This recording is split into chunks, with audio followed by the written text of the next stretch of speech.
and welcome to Finish Educare. Today's topic is online education and your future.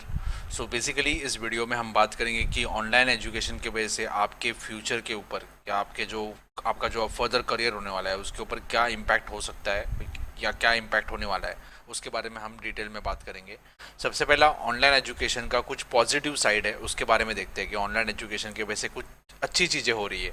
सबसे पहले तो क्या है pros of online education. First is free education, कि पहले कैसे हमें स्कूल में जाना पड़ता था, या किसी ने अगर ड्रॉप आउट कर लिया, किसी ने अगर स्कूल छोड़ दिया होता है, अगर उसे वापस अगर अटेम्प्ट करना है 10th में 12th में वापस बैठना है तो उसको क्या स्कूल में जाना पड़ता था। अभी वैसा नहीं है, अभी आपको यूट्यूब पे या फिर अलग अलग प्लेटफॉर्म्स पे फ्री एजुकेशन मिलता है।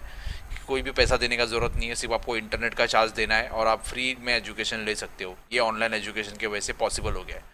दूसरा है वाइड रेंज ऑफ मटेरियल, कि एजुकेशन अलग अलग टाइप का एजुकेशन आपको मिल रहा है। अलग एक ही सब्जेक्ट के ऊपर अलग अलग टाइप के बुक्स, अलग अलग टाइप के वीडियोस, अलग अलग टाइप के डॉक्यूमेंट्स सब आपको अवेलेबल हो रहे हैं। पहले हमें सिर्फ स्कूल के ऊपर या फिर स्कूल के टीचर के ऊपर डिपेंड होना पड़ता था, अभी ऐसा नहीं है। अगर आपको स्कूल के टीचर का अगर आपको सिखाना पसंद नहीं आता है तो आप यूट्यूब पे देख सकते हो या फिर कहीं ऑनलाइन कोई कोर्स ज्वाइन कर सकते हो। सो ऑनलाइन एजुकेशन की वजह से जो मटेरियल है हमारे पास, जो हमारे पास नॉलेज है, वो अलग अलग टाइप का नॉलेज है, wide range of knowledge available है।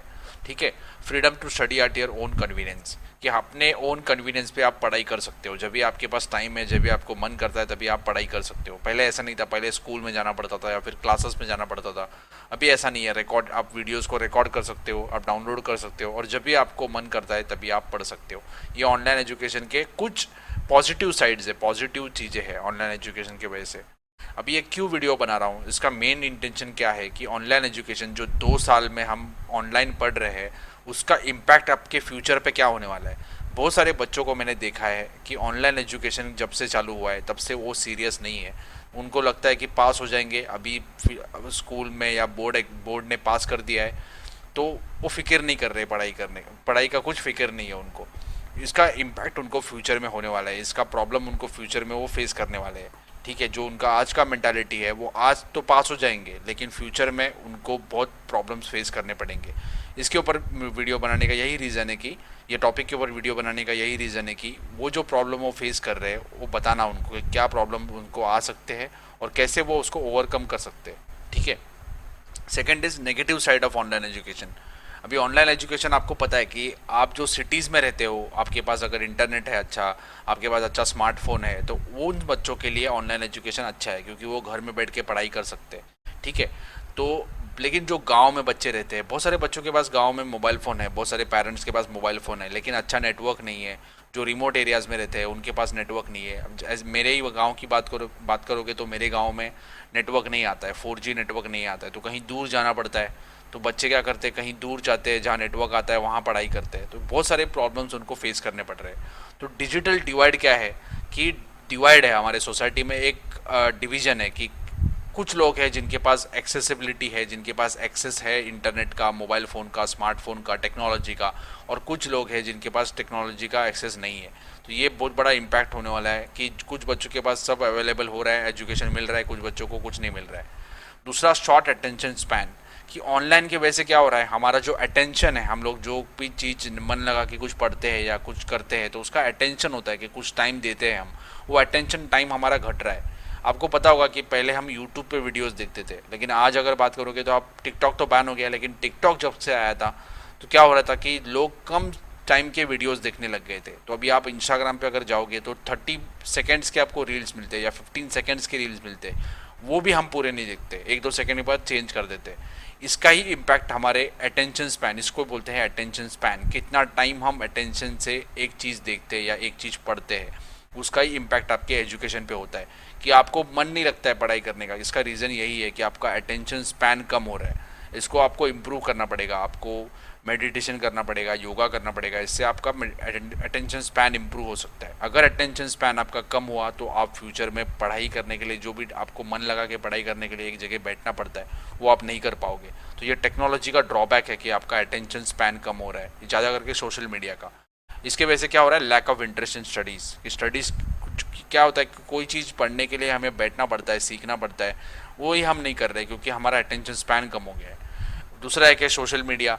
बहुत सारे बच्चे क्या करते हैं, ऑनलाइन एजुकेशन तो चल रहा है उनका, ऑनलाइन क्लासेस चल रहे हैं, लेकिन उसके साथ सोशल मीडिया पे एक्टिव रहते हैं, इंस्टाग्राम या फिर अलग अलग जो भी सोशल मीडिया के चैनल्स है उसके ऊपर एक्टिव रहते हैं, ऑनलाइन गेमिंग भी करते हैं। इसका इम्पैक्ट क्या हो रहा है कि अभी आपको कुछ फिक्र नहीं है, आप ऑनलाइन गेम्स खेल रहे हो लेकिन सोशल मीडिया पे आप एक्टिव हो, टाइम पास कर रहे हो, ठीक है। लेकिन क्या होगा, जो ये टाइम है आपका, अगर आप 10th स्टैंडर्ड में हो तो 10th स्टैंडर्ड में हम 15 ईयर्स के हम 10th स्टैंडर्ड में होते हैं, तो ये 15 से लेके 25 तक का जो आपका एज है, ये बहुत बहुत इंपॉर्टेंट एज है।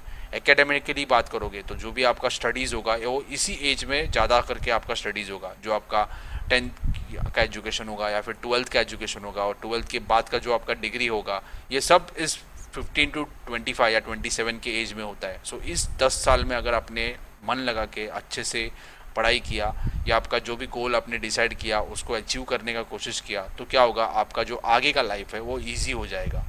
भी ऐसा मन नहीं है कि इसमें अगर किसी ने नहीं किया तो कुछ नहीं कर पाएगा, ऐसा नहीं होता है। लेकिन इसमें अगर किया, इस टाइम में 10 साल में अगर उसने अच्छे से पढ़ाई किया, तो उसका आगे का लाइफ ईजी हो जाएगा, ठीक है। एकेडमिकली बात करेंगे तो वो बिजनेस करेगा तो भी इस 10 साल में अगर उसने स्टार्ट किया तो उसको बहुत अच्छा फ़ायदा होगा, और वो बाद में अच्छा उसको एस्टैब्लिश कर पाएगा, बिजनेस को ग्रो कर पाएगा।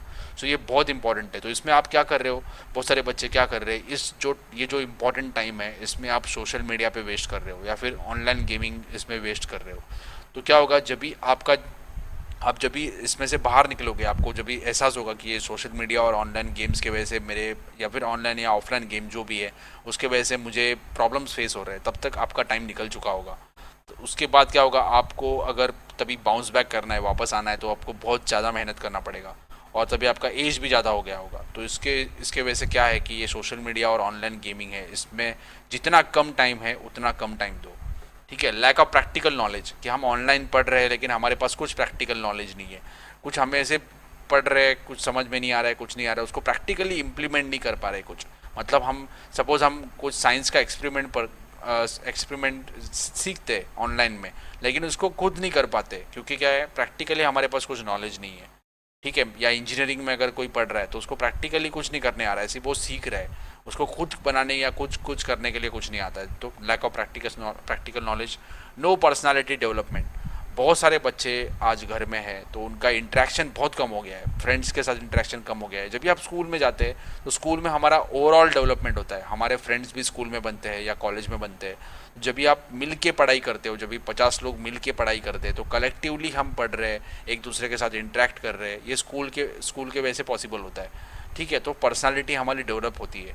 हम स्कूल में एक्स्ट्रा करिकुलर एक्टिविटीज़ में पार्टिसिपेट करते हैं तो उसमें भी हमारी पर्सनालिटी डेवलप होती है। स्कूल में गैदरिंग होती है, इवेंट होते हैं, उसमें भी हम पार्टिसिपेट करते हैं, ठीक है। ये सब नहीं हो रहा है, तो उसकी वजह से क्या हो रहा है, हमारा जो पर्सनालिटी डेवलपमेंट है, हमारा जो टीम में काम करने का जो हमारा स्किल्स है उसमें इम्पैक्ट हो रहा है, तो हमारा पर्सनालिटी डेवलपमेंट नहीं हो रहा है। नेगेटिव साइड है ये ऑनलाइन एजुकेशन का, ठीक है। अभी इसमें से आपको बाहर निकलना है। चैलेंजेस, जैसे मैंने बोला कि ऑनलाइन एजुकेशन के ऊपर अगर ध्यान नहीं दे रहे हो आप, तो उसमें आपको प्रॉब्लम होने वाला है। ये 2 साल तो आप पास हो जाओगे। अभी सपोज थर्ड वेव नहीं आया तो ये साल तो ठीक है, आप कैसे न कैसे करके पास हो जाओगे, लेकिन नेक्स्ट ईयर आपको स्कूल में जाना पड़ेगा या कॉलेजेस में जाना पड़ेगा। तो आपने अगर इस ऑनलाइन एजुकेशन में अगर पढ़ाई नहीं किया तो आपको क्या वापस कॉलेज में या स्कूल में सिखाने नहीं वाले, प्रीवियस ईयर्स का कुछ नहीं सिखाने वाले, वो तब से नया स्टार्ट करेंगे। तो आपका पुराना जो भी है आपको नया, जैसे भी आपको पता होगा कि 9th स्टैंडर्ड का सिलेबस उसका कंटिन्यूएशन 10th स्टैंडर्ड में होता है, 8th स्टैंडर्ड का 9th स्टैंडर्ड में होता है। तो आपको पुराना अगर नहीं आता है तो आपके बेसिक्स अगर वीक है तो आपको फ्यूचर में प्रॉब्लम होने वाले हैं। तो इसकी वजह से ऑनलाइन एजुकेशन में जो भी आप पढ़ रहे हो, आपको मन लगा के पढ़ना है। जो भी आपके पास रिसोर्सेज अवेलेबल है, तो जो भी अवेलेबल रिसोर्सेज है, जैसे आपको स्कूल में पढ़ाते हैं, स्कूल में लेक्चर्स हो रहे हैं, या कोचिंग क्लासेस आपने अगर ज्वाइन किया है वहाँ लेक्चर्स हो रहे हैं, या अगर आपके पास ऑनलाइन यूट्यूब पे अगर देख रहे हो, सपोज़ किसी टीचर का मैथ्स का वीडियो देख रहे हो यूट्यूब पर, वो आपको अगर पसंद नहीं आ रहा है तो किसी और टीचर का देख सकते हो, ठीक है। या स्कूल टीचर का देख सकते हो, कोचिंग क्लासेस के टीचर का देख सकते हो। तो जो भी हमारे पास रिसोर्सेज अवेलेबल है आज, उसको आपको अच्छी तरीके से यूज़ करना है। So make optimum use of all the resources, उसको आपके फ़ायदे के लिए यूज़ करना है, और ऐसे सोचना है कि ये जो भी कर रहा हूँ मैं मेरे फ़ायदे के लिए कर रहा हूँ, किसी को प्लीज़ करने के लिए या किसी को खुश करने के लिए मैं नहीं कर रहा हूँ। कि बहुत सारे बच्चे क्या करते हैं, पेरेंट्स को खुशी मिले या पेरेंट्स को खुश हो जाए इसलिए पढ़ाई करते हैं। तो पेरेंट्स के लिए आप कुछ नहीं कर रहे हो, आपके लिए कर रहे हो, ठीक है। Next is focus on your goal, कि आपको आपका एक गोल या आपका एक एम बनाना है, कि जो भी आपको बनना है या जो भी आपको कुछ करना है उसका एक एम आपके पास होना चाहिए कि मुझे ये चीज़ अचीव करना है। ठीक है, वो आपके आपके अगर सामने होगा तो आप क्या करोगे, रोज़ उसके लिए कुछ ना कुछ एफर्ट्स करोगे और उसे अचीव करने का कोशिश करोगे। ठीक है, ये अगर आपके पास नहीं होगा तो आप टाइम पास करोगे सोशल मीडिया पर, या फिर ऑनलाइन गेमिंग करोगे, या फिर ध्यान नहीं दोगे स्कूल में या कॉलेजेस में अगर आप पढ़ रहे हो, या फिर कोचिंग क्लासेस में। वो एम अगर आपके पास होगा या गोल होगा आपके पास, फोकस होगा आपके पास, तो आप क्या करोगे, या आपके पास गोल होगा तो आप फोकस करोगे स्टडीज़ के ऊपर, या जो भी कुछ चीज़ कर रहे हो उसके ऊपर फोकस करोगे। सो आपका एक गोल बनाओ जो भी, और रियलिस्टिक बनाओ, कि आप अगर बोल रहे हो कि मुझे अभी 2 साल के बाद क्रिकेट खेल, आपने क्रिकेट आपको बैट भी नहीं पकड़ने आता है, और आप बोल रहे हो कि मुझे अभी आईपीएल देख के आप खुश हो जाओगे और बोलोगे कि मुझे 2 साल में इंडिया के लिए खेल रहे हैं। खेल सकते हो आप, ये इम्पॉसिबल कुछ भी नहीं है, लेकिन उसके लिए इतनी मेहनत भी करनी पड़ेगी आपको। तो जो भी गोल आप बनाते हो वो रियलिस्टिक बनाओ, अचीवेबल गोल बनाओ।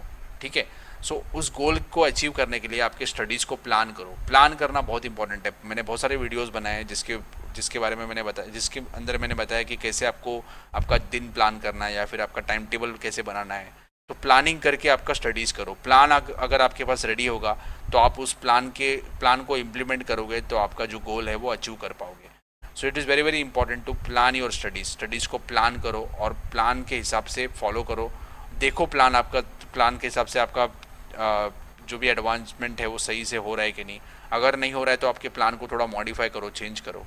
ठीक है, जैसे मैंने बोला था कि बहुत सारे बच्चे क्या करते हैं, ऑनलाइन गेमिंग्स करते हैं या फिर सोशल मीडिया पे टाइम वेस्ट करते हैं। ठीक है, या उनको फ्रेंड्स नहीं मिल रहे तो फ्रेंड्स के साथ बात नहीं कर सकते, जैसे हम एक दूसरे के साथ मिल नहीं पा रहे। तो ये जो आपका फ्री टाइम है जो आप वेस्ट कर रहे हो उसको आप कंस्ट्रक्टिव वे के लिए भी यूज़ कर सकते हो, कंस्ट्रक्टिव तरीके से भी यूज़ कर सकते हो। जैसे मैं एग्जांपल देता हूँ, जो भी मराठी मीडियम से है, जो भी हिंदी मीडियम से है, वो अब तक तो अच्छे मार्क्स स्कोर करेंगे, 10th तक उनको अच्छे मार्क्स मिलेंगे। लेकिन क्या होता है कि 11th में जब भी आप जाते हो तो आपको अगर साइंस लेना है या फिर कॉमर्स लेना है तो आपको क्या करना है, जो भी आपका एजुकेशन है वो आपको इंग्लिश में होने वाला है। तो आपको इंग्लिश में स्टडी करना पड़ेगा, जो भी आपके आंसर्स है वो इंग्लिश में लिखने पड़ेंगे।